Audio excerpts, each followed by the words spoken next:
Queen's Lead podcast. I'm your host, Amy Singleton, and as a child of the 80s, I'd love to say queens rule, but they don't. Queens lead.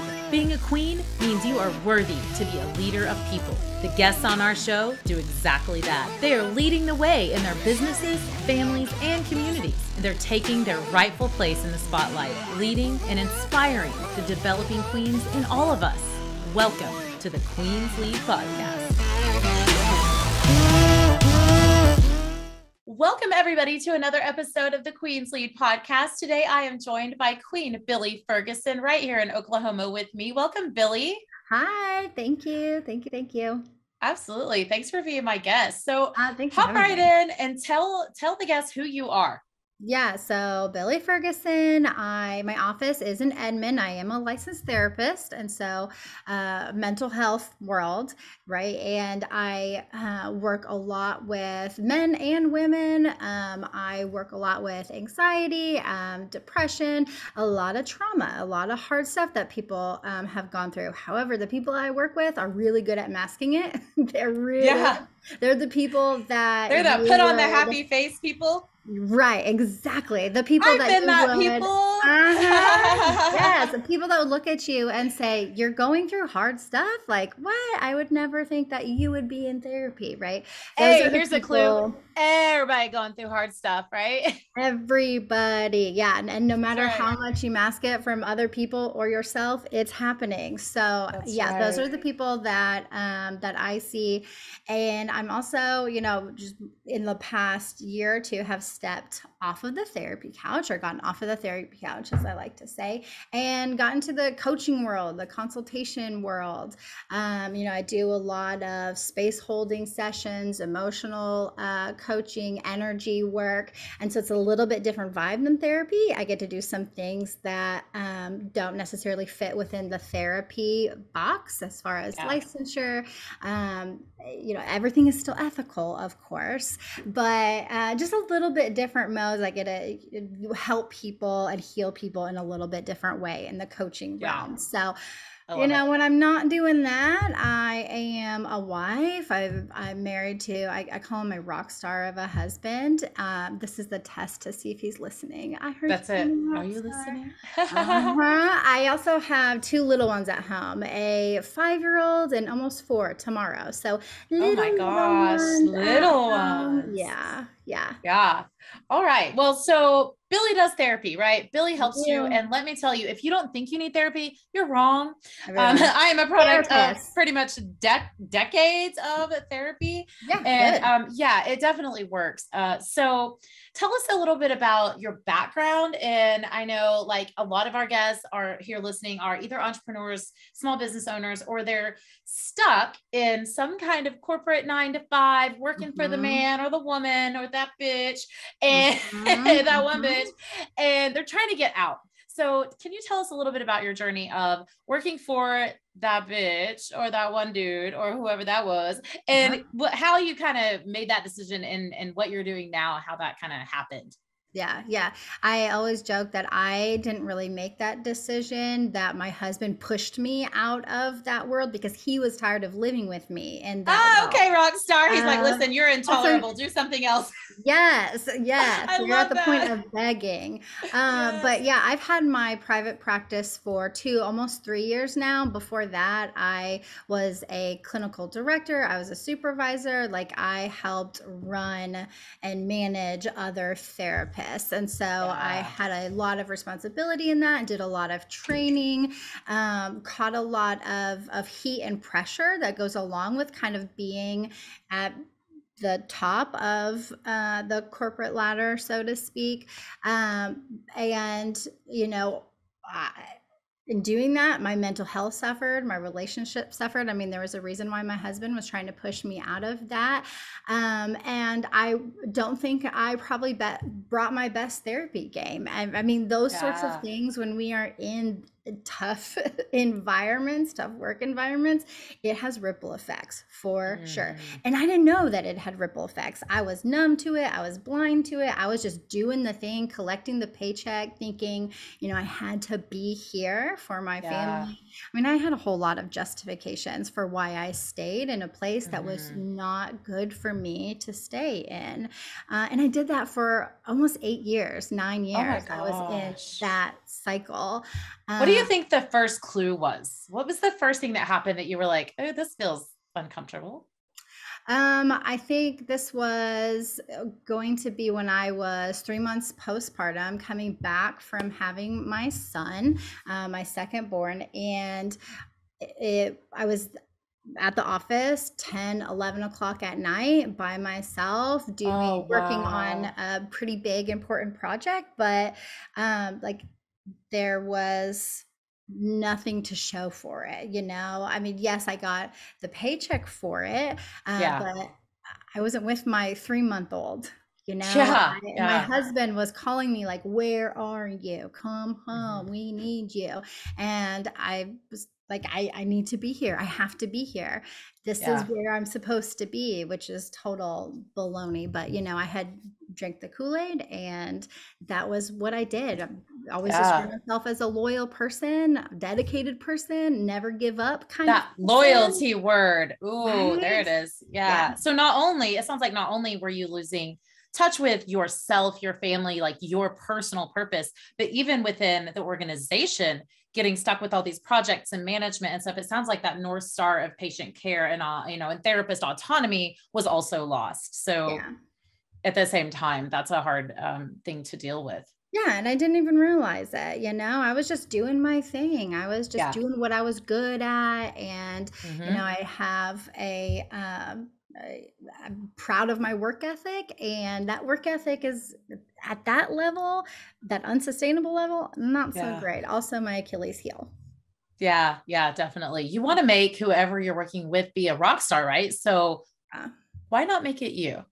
Exactly. So you finally made the decision. Your husband's like, look, you can do this. And you did this. Absolutely. And that time was such a blur, but what I do remember was sitting in the sand at one of the Oklahoma lakes, not like some fancy, so we're in the dirt, really. In the dirt. Yeah. the dirt-ish sand.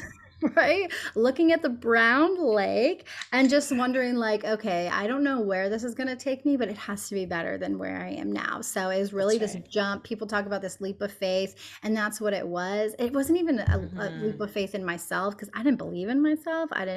Was never told that I could be an entrepreneur. I'm the first in my family to do this. Okay. Yeah.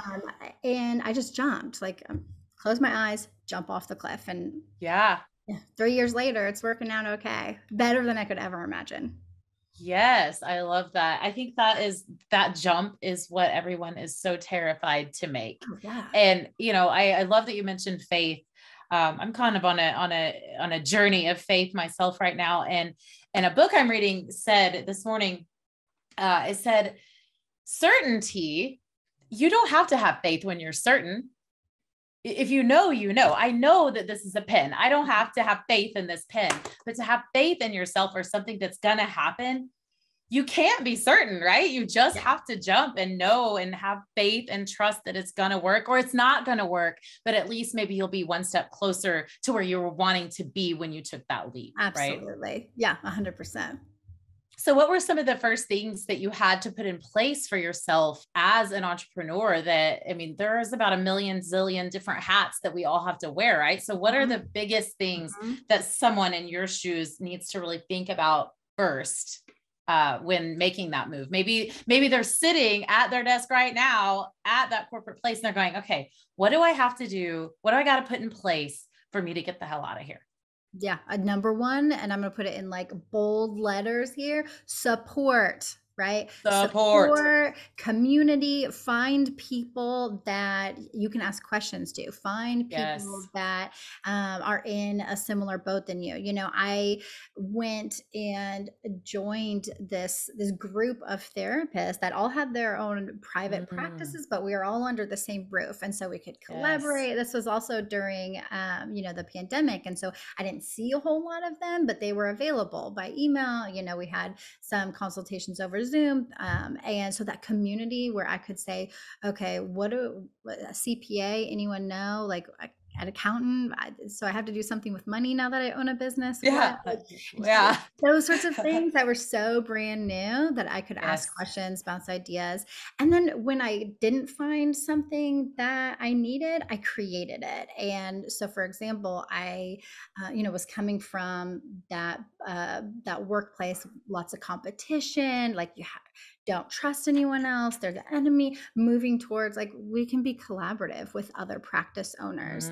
And so I started a networking group where it's Oklahoma therapists, and really grew that so that I could do the same thing, ask questions, not feel like I was in it alone, really get to know other people where it's not competition. You know, there's enough people that need our help and support. Like there's enough to go around, and let's just do this together. So that was huge. When I didn't find what I needed, I created it. And so that's why I would say, you know, the number one thing people need if they're going to take that leap of faith is build your community. Go find people, whether you're 1,000%. introvert, extrovert, something in between, you need connection. So yes, you do. Yes, you do. I can't tell you, when I first started thinking about opening a marketing agency, I was so hush-lipped. I didn't tell anybody about it. I wanted to build it, make it perfect, and do all these things first before I told the world or found support or anything like that. And I'm telling you, it was a struggle until I finally found my community. I found my people. It's called a mastermind. If you've never heard of a mastermind, find an industry specific mastermind. Find other people that are trying to do what you're trying to do, but not necessarily that are in the same place as you. Buy into that big room, buy into that scary place where everybody is doing that huge, big, enormous, giant elephant thing that you want to do. That's the room you need to be in. Be the dumbest person you can possibly be. Find a room where you're stupid. That is the place where you will learn and grow. And I'm actually wearing my Commitment Summit. Our mastermind, our business Height sponsors a digital marketing agency owner mastermind, and it's called the Committed Mastermind. We do a lot of other stuff together, but what we do mainly is get together once a quarter in Dallas and then once a year in Costa Rica. And we talk about marketing, the challenges of running an agency, and all those things you were talking about. And I can't tell you how much I've grown because of being surrounded by people that are all trying to do the same thing I'm doing when I thought they were my competition. But just like you said, there is room for everybody. Everybody needs marketing. Everybody needs therapy. Everybody needs support. And so there is enough success for all of us to work together. And I think that's something that a lot of new business owners, new entrepreneurs don't get. They think they're all alone in their success and in their failure, and they're really not. And you just accidentally, oh, there you go. I thought you muted it accidentally. They're mowing, like they're going to be mowing right by my window here in a moment. So that's what I was trying to. No, that's great. We mow. It is Oklahoma. It is hot. It has rained a ton, and the grass is growing. That's right. Yeah. Take care of it now before it's 110 degrees. So let's go back a little bit to that toxic work environment. You mentioned before we got on the call that it was pretty rough. Do you want to talk a little bit about kind of what you went through and how you found your way out of that, and give people some tips on what they can do maybe better or the same as what you did to make that escape, or at least survive the storm while they're trying to figure out that way to get out? Yeah. Well, you know, I will tell you, I've had to do a lot of my own healing work and coming from that, which is, you know, kind of wild to think about that.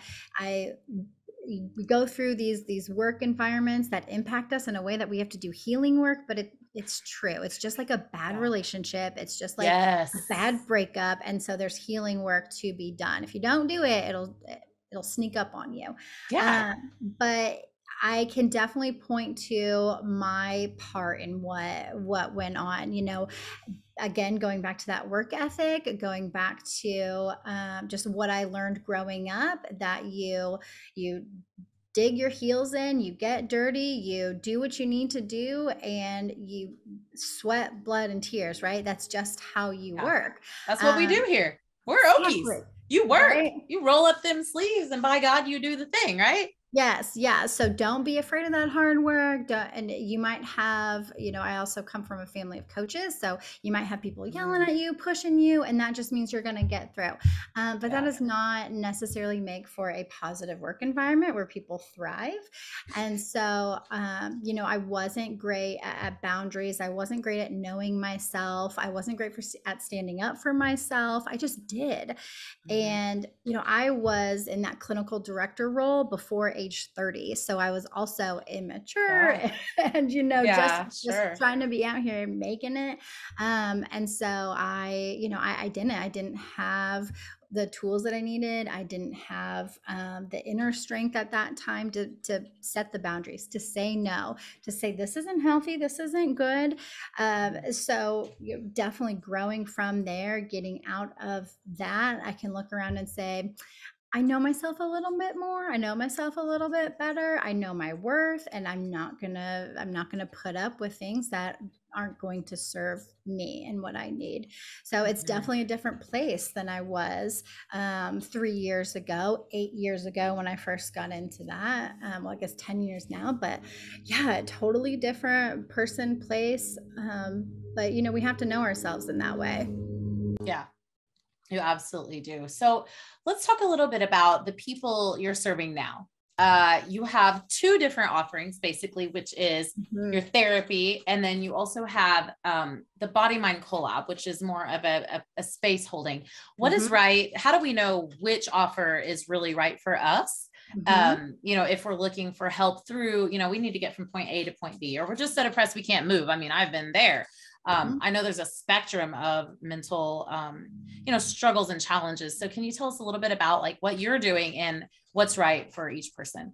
Yeah. So on the therapy side, I bill insurance.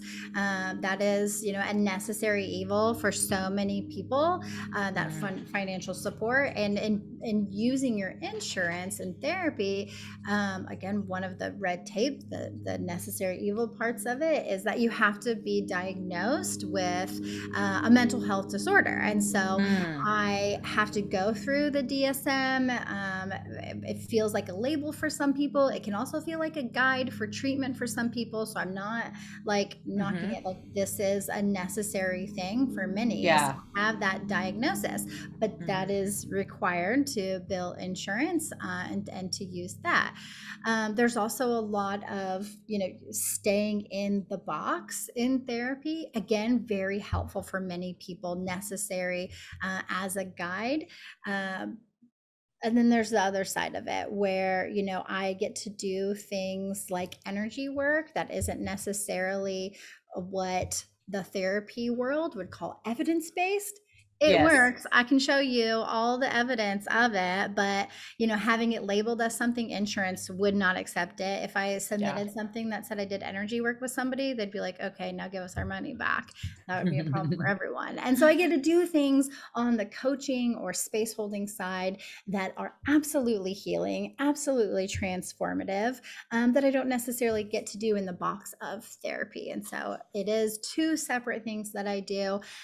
You could think of it as a Venn diagram where there, two separate things, but there is some overlap. It feels, it has some very similar feels to it, but it is different. But knowing what you need, I would say, on the space holding side, we're usually targeting a specific thing. We're targeting a specific issue. For example, I work a lot with money mindset, moving through the anxiety with entrepreneurs of, okay, I want to raise my prices, but how can I justify this? Who's going to come? Who's going to buy what I'm selling?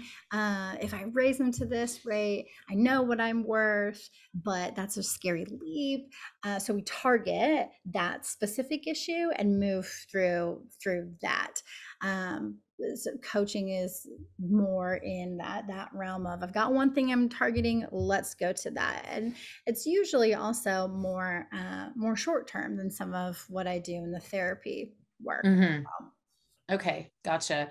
And you have a physical brick and mortar location that people can visit you with. Do you also do online I work do. with people as well? Yes. So many people still want the online. I think especially the past couple of years, we've found the convenience that that can offer.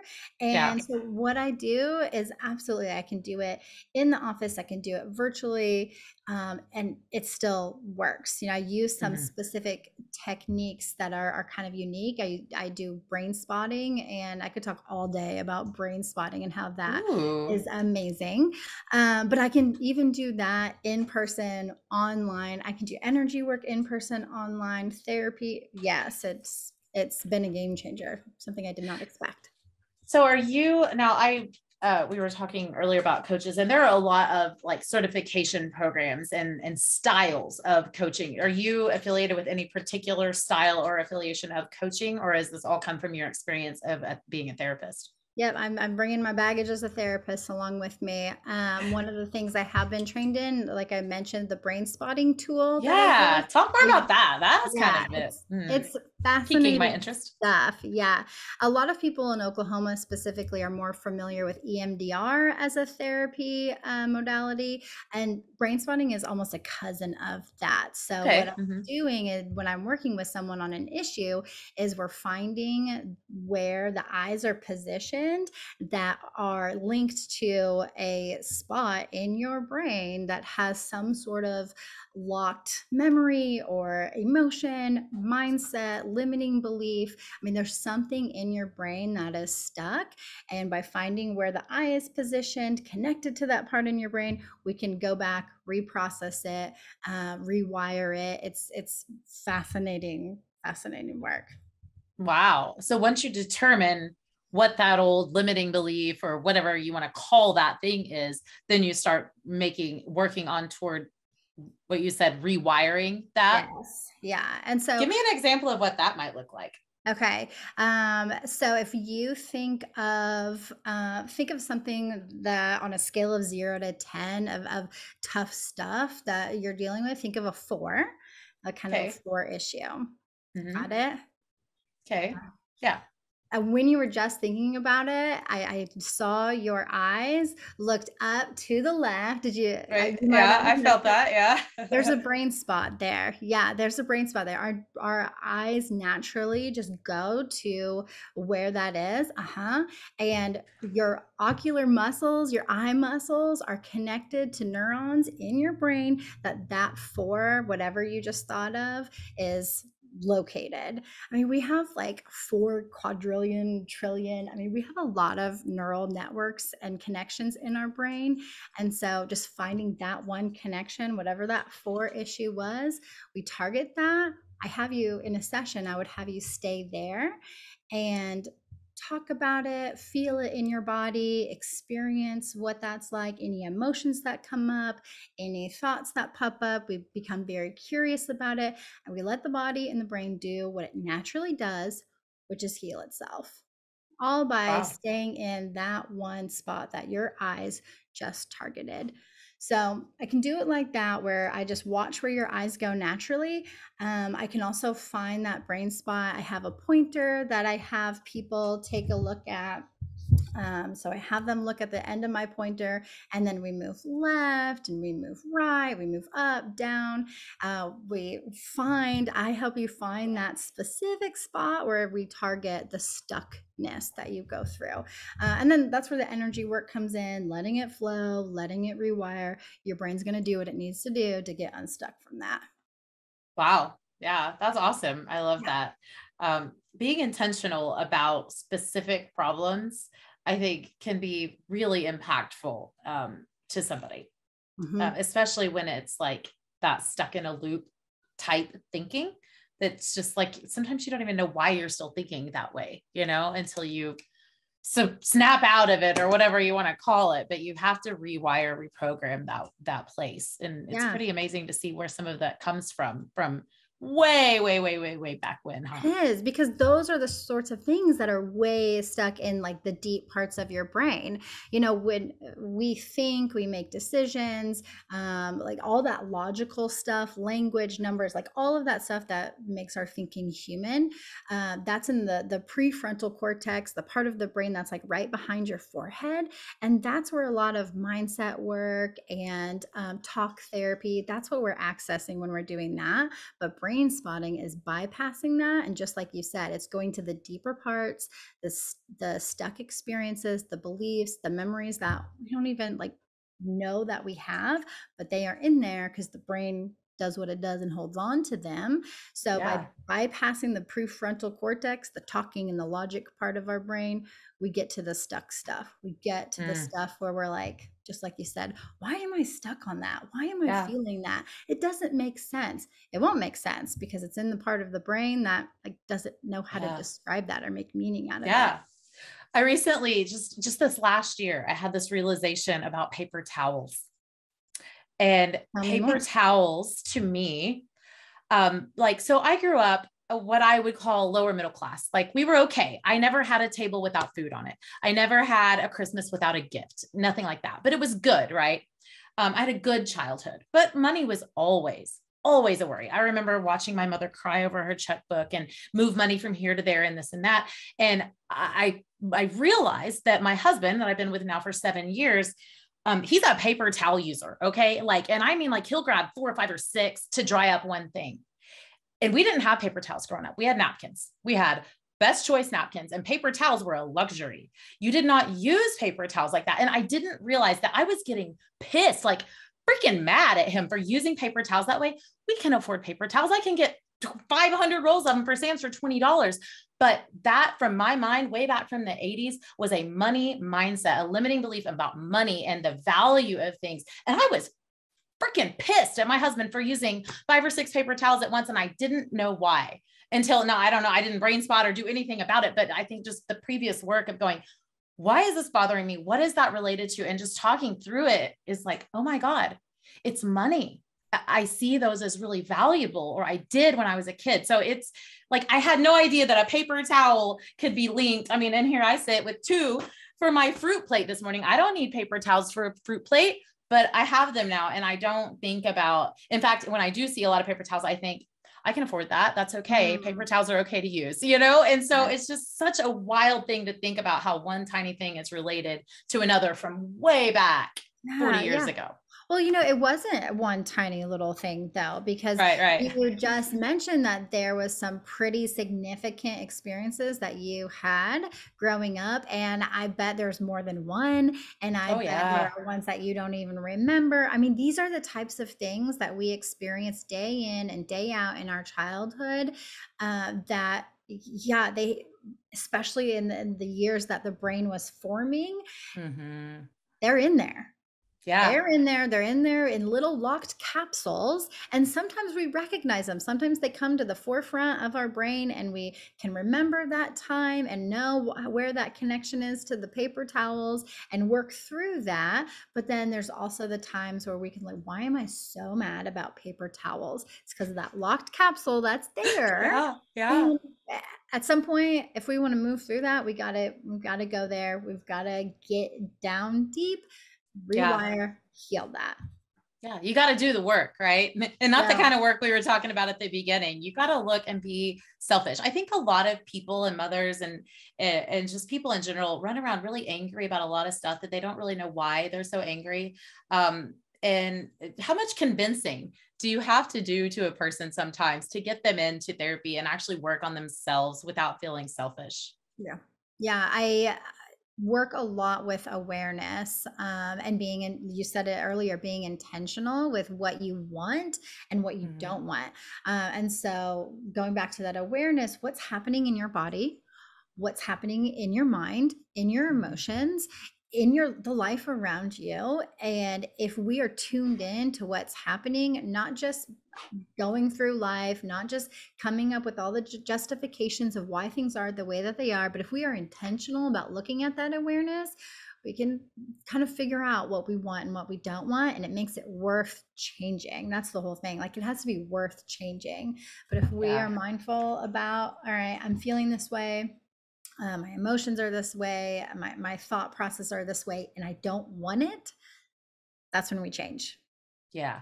So I just bring people to the awareness of what's happening. And I'm telling you, going back to my work experience, if I would have been more aware of what was happening in me, what was happening in my relationships, all the ripple effect of the environment that I was in, I would have changed a lot sooner. And I can't even blame anyone else except for my awareness. Like, I got to do that. I think that's something that we get caught up in as just as busy. I mean, we're all busy, right? We're busy, busy, busy. And we don't realize that curiosity and that awareness about why we're feeling the way we feel. Like, and when I started my own meditation journey in the last couple of years, I didn't understand what that meant, but noticing when a thought pops in my head, how does my physical body feel? Do I feel a pit in my stomach? Does my throat clench up? Do I furrow my brow when I just think of that person, and why?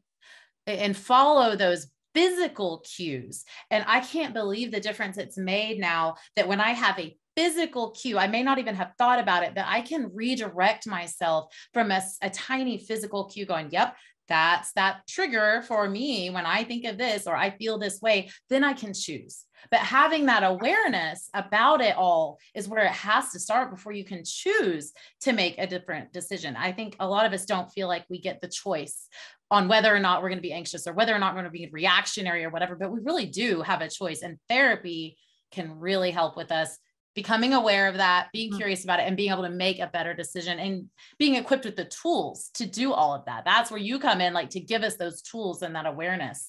Absolutely. Yeah. Yeah. And so you would be a great candidate for brain spotting because you already do the work of just observing, which is sometimes the hardest part. You know, we get wrapped up in, am I doing this right? Or like the reaction to that anxiety, for example. But being the observer, noticing, watching what happens when I just follow what comes up for me, that's, there's healing work there for sure. So you can tell you've done your healing work. I try. Hey, I'm not done with that. The healing work is on a daily, sometimes a minute by minute basis. Yes. A lifetime. A lifetime of it. But becoming aware it's like when you become aware of a truth, you can't ignore it anymore, right? Like you're responsible for it now. Like, oh crap, now I know about this thing and I have to do this thing because that's the right thing to do for me. And everyone around me, right? And my husband, my rock star husband that wants me to quit my job because I'm a total craphead to be around. Yep. Exactly. Yeah, that's why you go through it. That's it.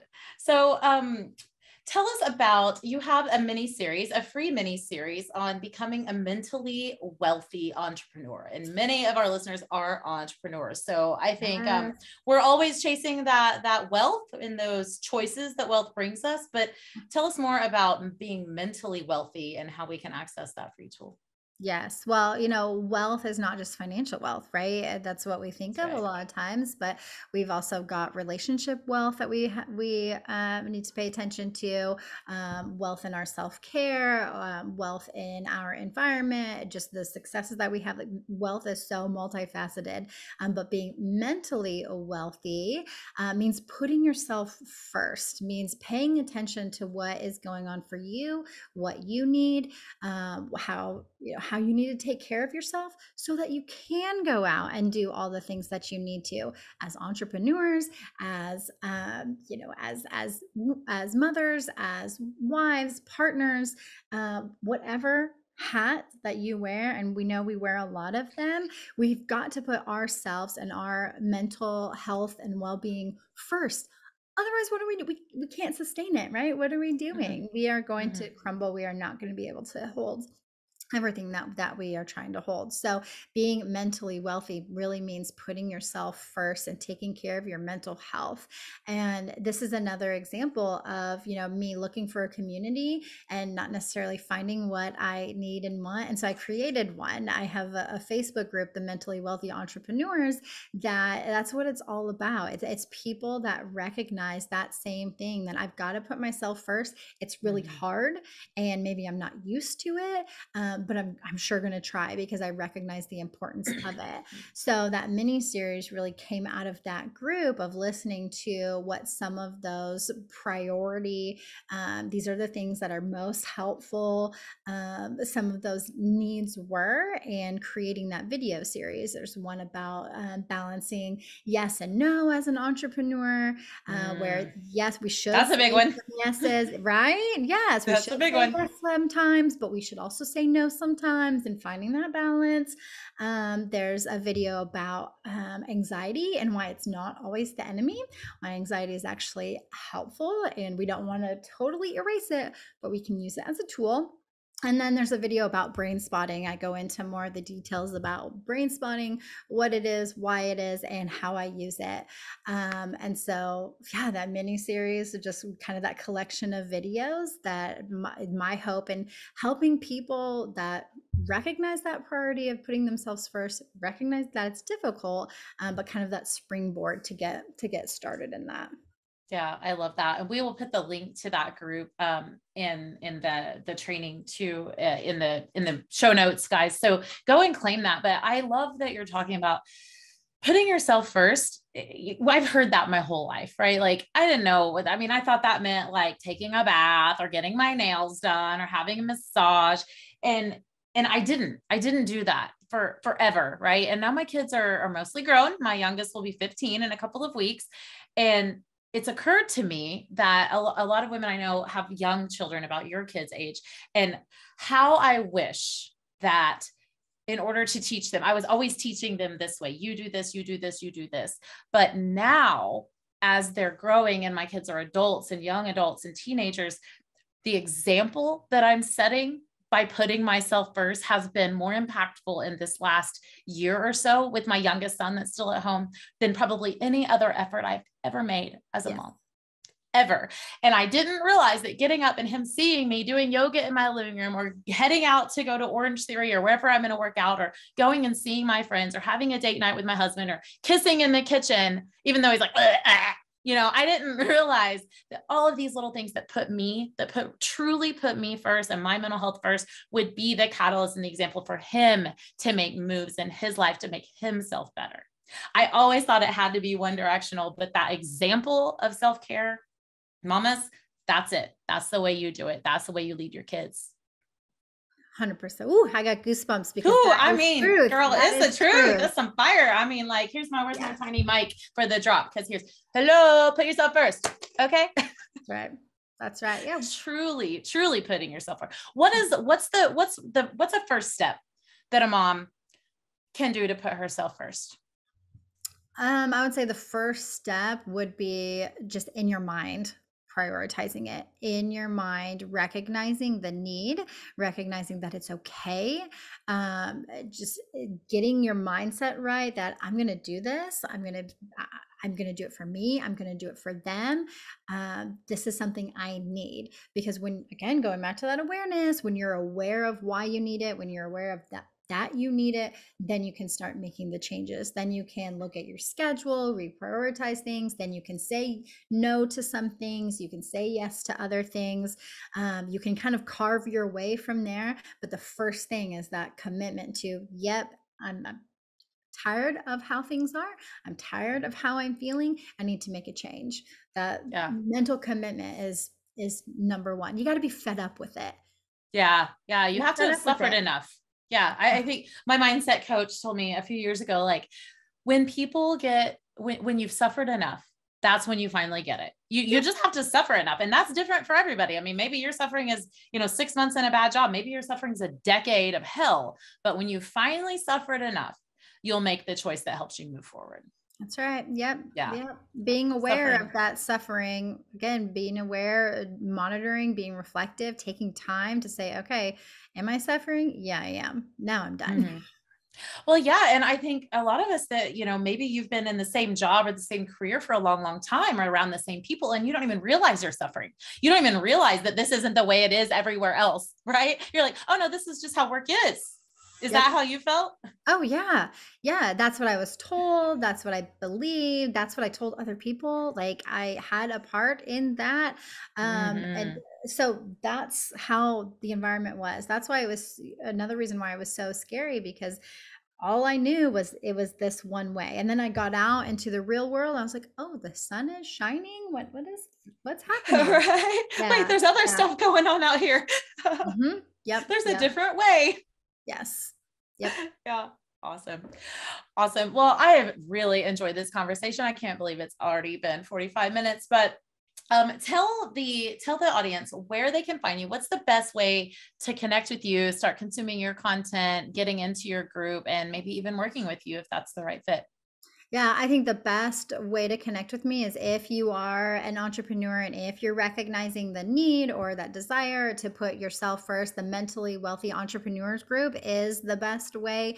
Join that with us. That's where I show up a lot, do a lot of lives, ask a lot of questions, connect like that. That's where I spend most of my time and energy. I do have the Instagram account. I do have a Facebook account, but definitely you'll see me inside of that Mentally Wealthy Entrepreneurs Group. That's kind of my baby that I'm growing. And then being able, I mean, yeah, in that group, ask me questions about brain spotting, ask me questions about therapy, my space holding and coaching packages. Like I will talk forever about it. So join me in that group and we'll be able to connect. Mentally Wealthy Entrepreneurs. Awesome. So go over and join that Facebook group. Find her on all the socials at Billie J. Ferguson and bodymindcollab.com or ferguson-therapy.com. And thank you so much, Billie, for coming on and sharing your story and being a queen that leads. Thanks, Amy.